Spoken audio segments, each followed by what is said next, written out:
এই জিনিসটা মুখে দেওয়া মাত্রই যেন মনে হলো বোম ফেটেছে, মুখের মধ্যে এতটাই ঝাল ছিল।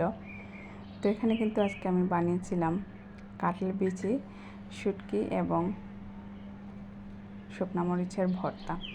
এই ভর্তাটা যখন কাঁঠালের সিজন থাকে তখন কিন্তু আমি প্রায়ই করে থাকি। তো এখানে আমি কাঁঠাল বিচি, তারপরে চেপা শুটকি, যে কোনো শুটকি দিয়েই করা যায়।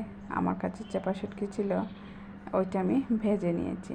তারপরে এখানে একটা ট্রিক্স আমি ফলো করেছি, যেহেতু শুকনো মরিচ একটু হার্ড থাকে, পাটায় বাটতে কষ্ট হয়, তাই আমি এখানে আমার শুকনো মরিচ, পেঁয়াজ এবং রসুন, শুটকিটা আমি দেইনি এখানে, দিয়ে আমি কিন্তু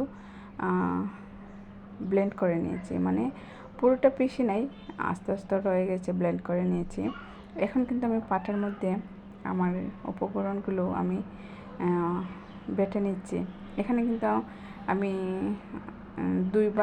দুইবার মাত্র পাটাতে বেটেছি, তার মধ্যে কিন্তু আমার এই দেখেন মরিচটা কিন্তু একেবারে মসৃণ হয়ে গেছে।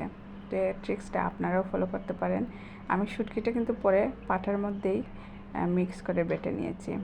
তো এখানে কিন্তু আমি সবগুলো উপকরণ বেটে তারপরে উঠিয়ে নিলাম। আর এখানে আমার কাঁঠাল বিচি যেহেতু আমি ভেজে নিয়েছিলাম, সেটাই আমি এখানে ভেঙে নিচ্ছি। আমি কিন্তু বিচিটা পুরোটা গুঁড়ো করব না, অল্প একটু ভাঙা ভাঙা করে নিব।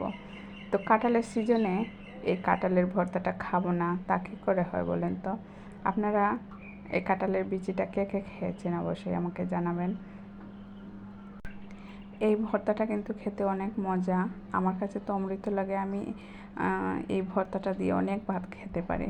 তো আপনাদের কাছে আমার কাঁঠাল বিচির ভর্তাটা কেমন লাগলো অবশ্যই আমাকে জানাবেন। আর কার কার অঞ্চলে এই ভর্তাটা খায় আমাকে জানাবেন। তো শেষ পর্যায়ে কিন্তু আমি আমার কাঁঠাল বিচিটা আমার ভর্তার সাথে মিক্স করে নিয়েছি, আর দিয়েছি এখানে ধনিয়া পাতা, তারপরে লবণ।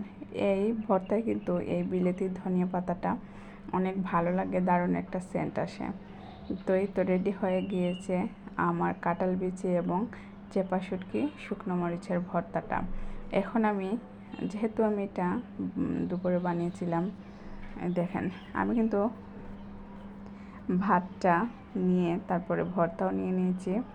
এখন আমি দেখেন ভর্তা এবং ভাত মেখে মেখে খেয়ে নিচ্ছি, কিন্তু আপনাদেরও দাওয়াত রইল।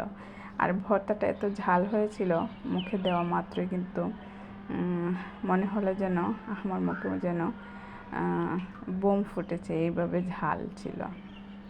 তো অনেক মজা হয়েছিল। ভর্তাটা আমি প্রায়ই করে থাকি, কাঁঠালের সিজন শেষ হওয়ার আগে খেয়ে নিচ্ছি।